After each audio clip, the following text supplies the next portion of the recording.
What's good? It's Woog. Please like the video, subscribe to the channel if you are into the fight talk. We have Andy Ruiz Jr., 34 wins and 2 losses, taking on Luis Ortiz, 33 wins, 2 losses, and 2 no contests. I am not exaggerating when I say I have been wondering who would win in a fight between these two for probably 4 to 6 years. There has, been a time, and it's been for a few years now, even though Alexander Usyk beat AJ twice, but where there was kind of a logjam at the top of the division in the, we'll call it the post-Vladimir Klitschko era, right? Where you've got any combination of Anthony Joshua, Deontay Wilder, Tyson Fury, holding one or multiple belts. And then you've got kind of a number 4 through number 8, number 9, who's just full of good heavyweight fighters that have very sporadic activity against each other. Like, I know Joseph Parker fought Dillian White, but outside of a few exceptions like that, and Alexander Povetkin had fought a couple of the top guys, Anthony Joshua fought Joseph Parker, but you had, Luis Ortiz, Andy Ruiz, Joseph Parker, who fought a vacant title fight with Andy Ruiz. That was, for a long time, Andy Ruiz's only loss back in December of 2016. Very close fight, but you basically had Luis Ortiz and Andy Ruiz sitting anywhere between number 5 and number 7 in the division. Obviously, that changed when Andy Ruiz beat Anthony Joshua via huge upset to capture a share, or should I say 3 shares, 3 out of the 4 heavyweight belts. But yeah, you had this rank number 4 through 8 or 9 purgatory, and the fight out of those guys in the middle who I wanted to see probably the most was always Andy Ruiz Jr. versus Luis Ortiz. Hopefully, Luis Ortiz, now being 43 years old, I hope that this fight isn't past its expiration date. I know it shouldn't be a pay-per-view, which is what it is going to be. Very unfortunate, but nonetheless, this is a fantastic and very interesting fight. In fact, I'm thinking about getting a ticket to the Crypto.com Arena, formerly the Staples Center, in downtown Los Angeles to see that fight. We'll see if I actually attend it. I'm really considering it though. So Andy Ruiz, he comes out of the Imperial Valley part of California. And, I used to work out there for, off and on for some time. It's a very interesting slice of California if you've never been out there. It's about 3 hours east of San Diego, California. So it's near the Mexico border. It's near Mexicali, Calexico, and then the cities in and around where Andy Ruiz is from, which is Imperial, El Centro. You got cities like Brawley. It's a very just interesting part of California that hardly any other even Californians ever even visit. So that's where Andy Ruiz is from. And Luis Ortiz, obviously Cuban boxer who, Cuba has a very rich boxing pedigree. Everybody from the legendary Teofilo Stevenson, who was supposed to at one point fight Muhammad Ali in the 70s, but being a Cuban fighter, all of the politics would disallow for Teofilo Stevenson to ever turn pro. But outside of even him, you've had Kid Gavilan, Arislandi Lara, Yuriorkis Gamboa. I mean, the list really goes on in terms of impactful Cuban fighters in boxing history. And that's just the ones, Guillermo Rigondeaux, that's just the ones who made it out of Cuba and into the United States or whatever country they found a home in. But yeah, let's talk some Ruiz versus Luis Ortiz. So Andy Ruiz, I think it was Richard Dwyer, online boxing analyst Richard Dwyer, who was the first person who I heard coin Andy Ruiz as having the fastest hands in the heavyweight division. And he was saying this before Andy Ruiz's fight with Joseph Parker. So this would be around the time Andy Ruiz is, knocking out Ray Austin and beating guys like Sergey Liakovich. We're talking 2014 to 2016, and it wasn't until December of 2016 that Joseph Parker and Andy Ruiz fought for the vacant WBO heavyweight belt. Again, Joseph Parker won this fight via majority decision, largely on his back foot. He was kind of moving around and trying his best to keep Andy Ruiz on the outside. So this was a close fight. Andy Ruiz thought that he won the fight, but that was Andy Ruiz's first opportunity at a major heavyweight title. He then went on to win his next few fights, the last of which was against Alexander Dimitrenko, who's, fought some of the top heavyweights, and Andy Ruiz Jr. stopped Dimitrenko in the 5th round.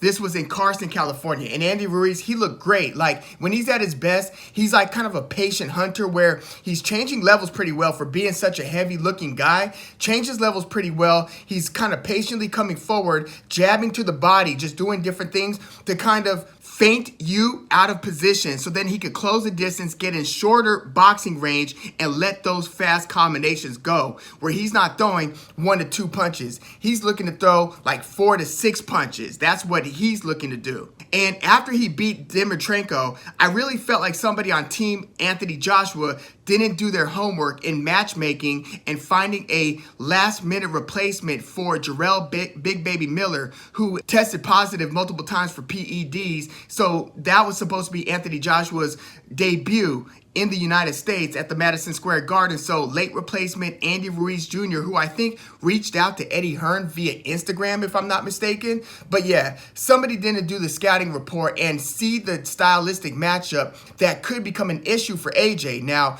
Andy Ruiz was a huge underdog, right? Where people weren't even really taking him that seriously. Like hardcore boxing fans knew that he was a good fighter, but I didn't think that Andy Ruiz was going to beat Anthony Joshua. I just wanted to see if he could give Anthony Joshua some things to have to work around, some issues, right? The same way that Alexander Povetkin gave Anthony Joshua issues in the early rounds. But after Joshua dropped Andy Ruiz in like the 3rd round, he basically jumped right back into the pocket. He being AJ to try to finish the fight. That is exactly the type of range that Andy Ruiz wants to be in. So once those bullets start flying, he actually cracked Andy Ruiz again before Andy Ruiz found him with that left hook and hit him in the side of the head and got him all wobble-legged. It's not like Anthony Joshua was, incompetent in those close ranges. It's just that is the one place you don't want to have a continued exchange with Andy Ruiz Jr. So that totally turned the fight around. Anthony Joshua got dropped twice in that round, pretty much tried to kind of stem the tide over the next few rounds, and then got stopped in the 7th round, dropped 2 more times. So Andy Ruiz on that night shook up the boxing world. That was a huge upset, a tectonic shift in the heavyweight division. And then they ran it back later on in that same year. That is the fight where Andy Ruiz, leading up to the fight, people were like theorizing, is Andy Ruiz, losing a lot of weight? He was starting to look really slim in some of these like online pictures. So, similar to how people thought Alexander Usyk in the rematch with AJ was going to be like 20 pounds or 10 to 20 pounds heavier, people thought Andy Ruiz was going to be lighter in this rematch against Anthony Joshua. And, a lot of people advised against it. It's like, why don't you just continue to go with what works? Stay at the same weight, don't change a thing, and fight like Andy Ruiz and try to pick up the win of the rematch. But it looked like going into the fight that it might be possible he could have lost weight for that rematch. Ended up not being the case, just like it was not the case that Alexander Usyk gained weight for the rematch against AJ. Andy Ruiz Jr. actually came into the rematch against Joshua significantly heavier, where it was clear that he wasn't taking the training camp seriously. He ended up breaking up with trainer Manny Robles after that fight, and he just basically admitted, I kind of slacked off on the training, lost a lot of the hunger. Because keep in mind, he went from being, a virtual nobody on the public scale. Outside of hardcore boxing fans, people didn't know who Andy Ruiz was. Once he beat Joshua in their first fight, you would see him on like the late night shows getting interviewed, and he was basically a celebrity overnight, Well, after that disappointing decision loss to Anthony Joshua, who unexpectedly fought a very perimeter, work behind the jab and move around the ring style fight. And I think it was almost indicative on Anthony Joshua's entrance music, which was a Fela Kuti song called Water Get No Enemy. Listen to that song. But, he was kind of like Water in that rematch where he was fighting a very negative style fight, backing up, working behind the jab. Yes, he would find opportunities to kind of sit down on a right hand, but he wasn't trying to get involved in a lot of, multi-punch exchanges up close with Andy Ruiz Jr. in the rematch.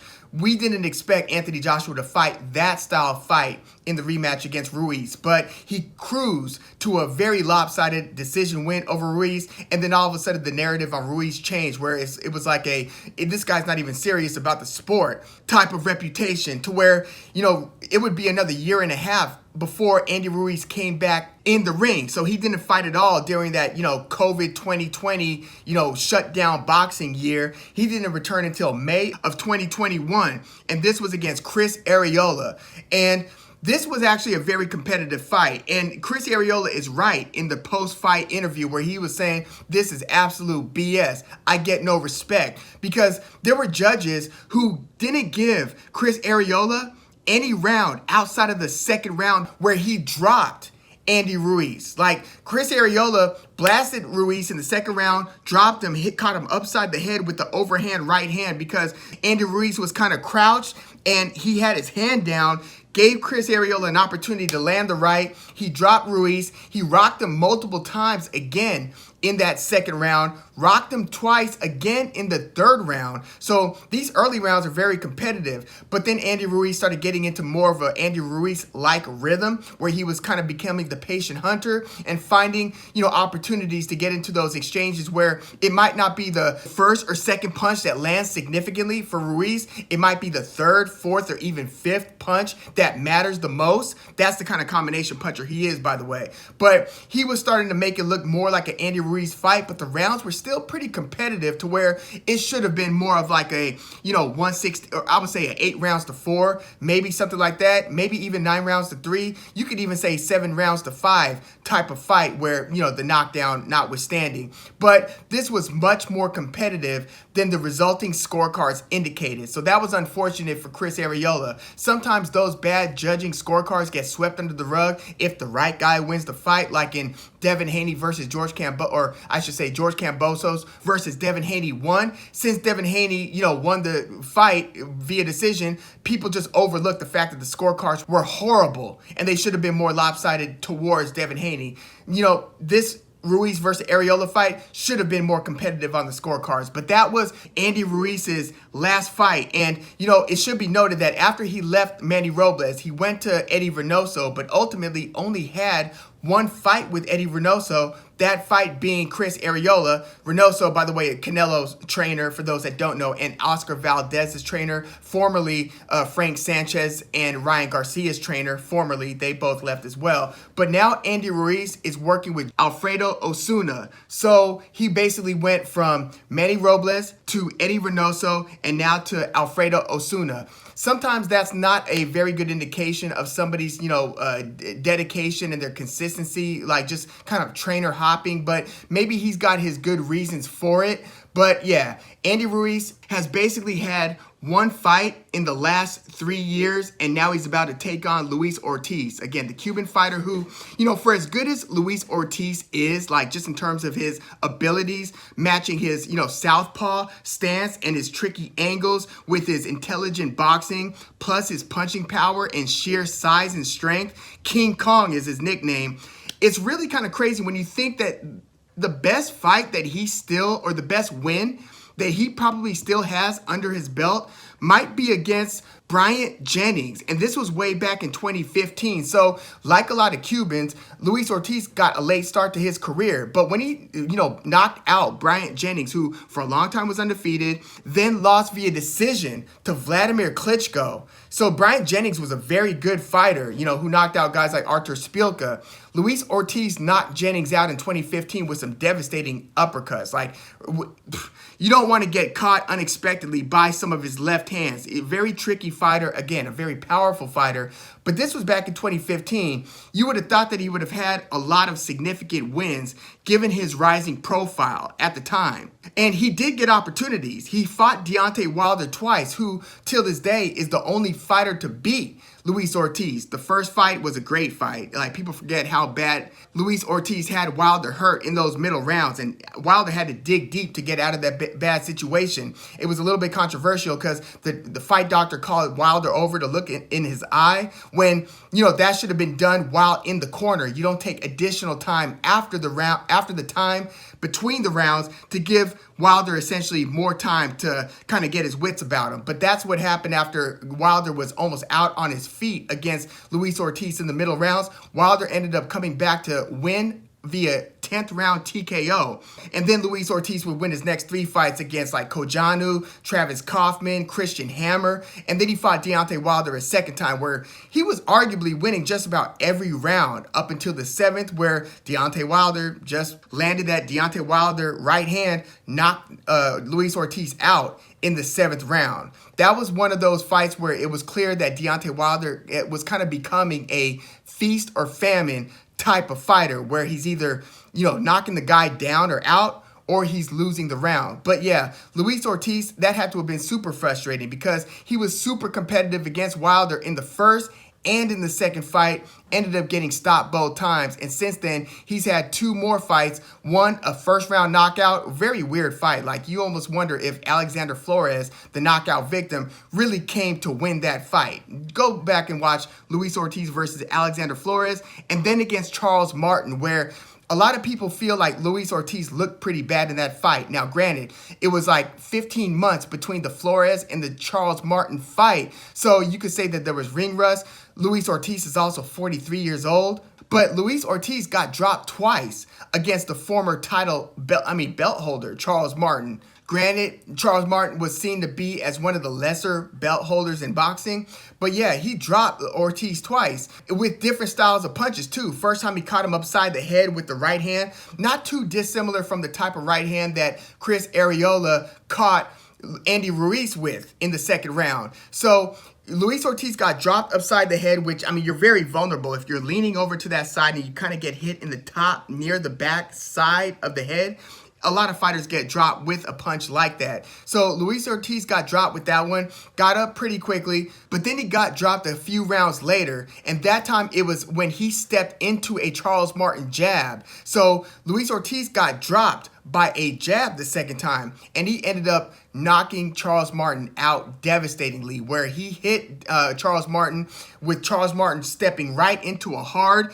Luis Ortiz left hand. Luis Ortiz will kind of be the, the cobra snake, where he's kind of plotting his attack, patient, and then he'll just pull the trigger on the left hand. Charles Martin was on the receiving end of that, and he was out on his feet to where he was looking away like he was looking for a family member in the audience. And then that was one of those, whoa, where you hear the broadcast like just kind of scared and shocked for Chris Martin because of how out of it he seems. And then Luis Ortiz was able to hit him again, drop him to where Charles Martin's arm got stuck in the ropes as he was like nearly out already. And then he makes it back to his feet, kind of beats the 10 count, and then they help him out. They help him get his glove out of the ropes, and then he gets beat on for a few more seconds, and then he gets dropped a second time. The ref stops the fight, knockout win, 6-round TKO for Luis Ortiz. And again, although he scores a knockout, that also brought up a lot of questions in terms of how good is Luis Ortiz at this age, these days, given what he looked like against Martin in those early rounds before scoring the knockout. And that is his last fight before this Andy Ruiz Jr. versus Luis Ortiz showdown. So how do I expect Ruiz versus Ortiz to play out? Well, again, it's been a few years where I've really wondered who would win between these two. I've been wanting to see that fight. I'm super glad that we're getting it. I just want to start with that. But, stylistically, one thing that I'm considering here is it's been kind of rare that Luis Ortiz, who stands at about 6'4", is fighting a guy shorter than him. Charles Martin was taller than him. Deontay Wilder was taller than him. Christian Hammer taller than him. Kojanu's like 6'8", 6'9". He's usually fighting taller guys. Tony the Tiger Thompson. You'd have to, really look at the very few guys Ortiz has been fighting that are shorter than him. And obviously nobody but Deontay Wilder at this point has beaten Luis Ortiz. Andy Ruiz, on the other hand, you have to go back to where he was an unknown up-and-coming heavyweight, which, by the way, Andy Ruiz has always been kind of like a guy to watch out for. Even when he was flying under the radar, he would be training with some great fighters. He trained with Evander Holyfield back in the day. Like, this was one of those guys where the circles of boxing, they knew how much of a problem this kid at the time, this kid could be going forward. But when you look at his most recent fights, like you could even look at his last like 10 fights, He hasn't fought a southpaw in a very, very long time. In fact, if you could find the southpaw that Andy Ruiz fought, let me know. Because if you go back to like even the Joseph Parker fight, we're talking 6 years ago, it's been nothing but right-handed orthodox fighters since that point. So keep going all the way back to when he fought like Ray Austin, when he fought Liakovic. This is now 2014. I think from at least 2014 to now, it's been nothing but right-handed opponents. So,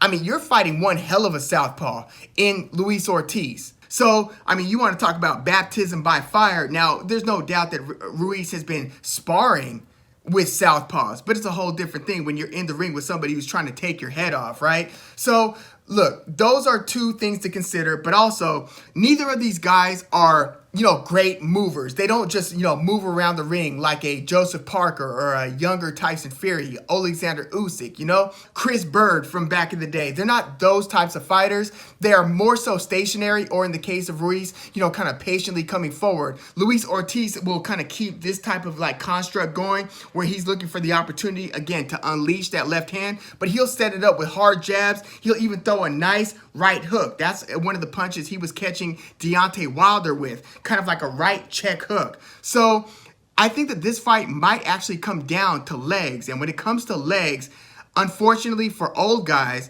that's one of the things that I think has truly diminished when it comes to Luis Ortiz. I think that he is much more inclined these days to be super stationary, or even as the fight starts to heat up, maybe even start kind of going back towards the ropes. He just doesn't seem to have a lot of stability. Again, he was dropped by a jab, dropped, upside the head. I mean, that was, again, one of those punches that could knock anybody down from, Charles Martin. But he's also, suffered 2 knockout losses to Deontay Wilder. And I didn't think he looked that great against Christian Hammer. He just seems like he's got a slight lack of balance. And then coupled with the, kind of increasingly questionable chin, I just don't know if when this fight, because it'll inevitably heat up between Ruiz and Ortiz, if he's going to be able to withstand some of the combinations where if he's not drilling Andy Ruiz with the left hand, Ruiz is going to find opportunities to let those punches go. Because the only times we've seen, Ruiz unable to do Andy Ruiz-like things combinations-wise has been when he fought a moving Anthony Joshua in the rematch. Because remember, in the first fight, he did find the opportunities to throw those punches. He stopped Joshua. But in the rematch, it was a very mobile Joshua that kept the slow-legged Andy Ruiz from getting into his closer boxing range to let those shorter but very, very fast hands go. The other guy to do it, Joseph Parker, another mover who was on his back foot, keeping Ruiz out. Luis Ortiz doesn't have that same skill set. Now, he does, being a southpaw with devastating power, he does have deterrence to make a guy have to be super patient before coming in. But with Andy Ruiz, he's almost like changing levels. And with his jab, again, jabbing to the body, throwing right hands to the body, he's trying to pick the lock to basically let you throw whatever your money punch is. For Ortiz, it's going to be that left. Because once Ortiz throws the left, then again, it's not the first and second punch in the combination that matters. It's the prolonged exchange where Ruiz is going to try to let that third, fourth, fifth punch go. And I think that that's where Luis Ortiz is going to run into trouble. Because even with the angles that Andy Ruiz throws punches from, he throws like these little short hooks. Like he will throw some straight stuff, but he'll also start moving in and start whipping these hooks to where they are almost tailor-made to hit the side of your head. Remember when he first hit Anthony Joshua with? It was a short left hook, and it was like the third or fourth punch in the exchange where he hit Joshua in the side of the head. I think that again, is where Luis Ortiz will run into trouble. So I feel like Luis Ortiz, if he could get the jab going to kind of control range, so to speak, and to be able to sophisticatedly box Andy Ruiz, kind of keep him at boxing range, threaten with the jab, kind of mix up the attack, change levels, and then patiently look for the opportunities to try to blast him with the left, he does have a puncher's chance at dropping Andy Ruiz. But outside of that, I just don't, I see a more likely scenario to where, yes, Ortiz will, throw the check right hook, which he could also catch Andy Ruiz with. I kind of feel like Ruiz is a little bit less defensive in these most recent fights, especially the one against Areola. I was not impressed with his defense in that fight. I was, by the way, very impressed with Chris Areola's preparation and his execution under the tutelage of Joe Goosen. I thought that that was one of the best Areolas I've seen. But Andy Ruiz, he doesn't seem as defensively good when he's trying to pick the lock in these recent fights as he did in the past. We'll see if under Alfredo Osuna, if he gets some of that back. But I'm assuming that he's not just going to run into a Luis Ortiz left hand where it's like, you know, good night, or it changes the whole complexion of the fight. It is very possible, and I do think that Luis Ortiz can win this fight via knockout or TKO, but I also think that it's more likely that they get into some of these prolonged exchanges and Luis Ortiz gets hit upside the head with one of those short Andy Ruiz, you know, hooks. It could be the left or the right because he's throwing them both, and he's throwing them both quickly. Luis Ortiz, I feel like he's good for a 2 to 3 punch combination, but he's 43 years old. I don't think he's good enough to keep the bullets flying and keep the exchanges going without getting hit hard. And then with his, again, diminished leg endurance and durability, given, you know, he's 43 years old, doesn't have the same stability, balance, and so forth, I think that he eventually gets dropped, probably eventually gets stopped by Andy Ruiz. So I'm actually going to go Andy Ruiz via middle round to late round knockout TKO. I'd say probably even middle round.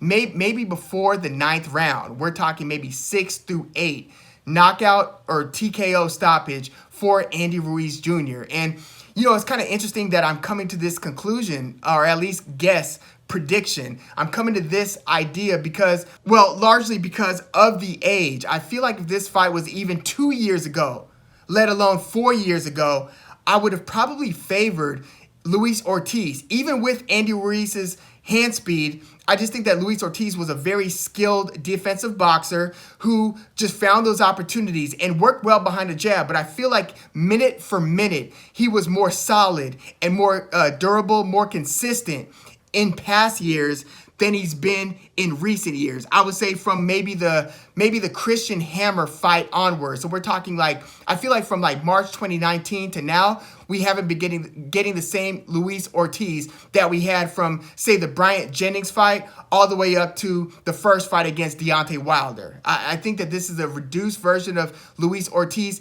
even though, again, he was winning the vast majority of the rounds against Wilder in the rematch before getting knocked out in the 7th round. But yeah, in this fight, highly anticipated, especially if we've been eyeballing the top 10 of the heavyweight division over the past 5 to 7 years. This is definitely one to look forward to. But yeah, I'm going Andy Ruiz Jr. via, I would say, 6th to 8th round stoppage over King Kong Luis Ortiz. But yeah, let me know what you think about this fight in the comments. And please, like the video, subscribe to the channel if you were into the fight talk. I'm Woog. Thanks for tuning in.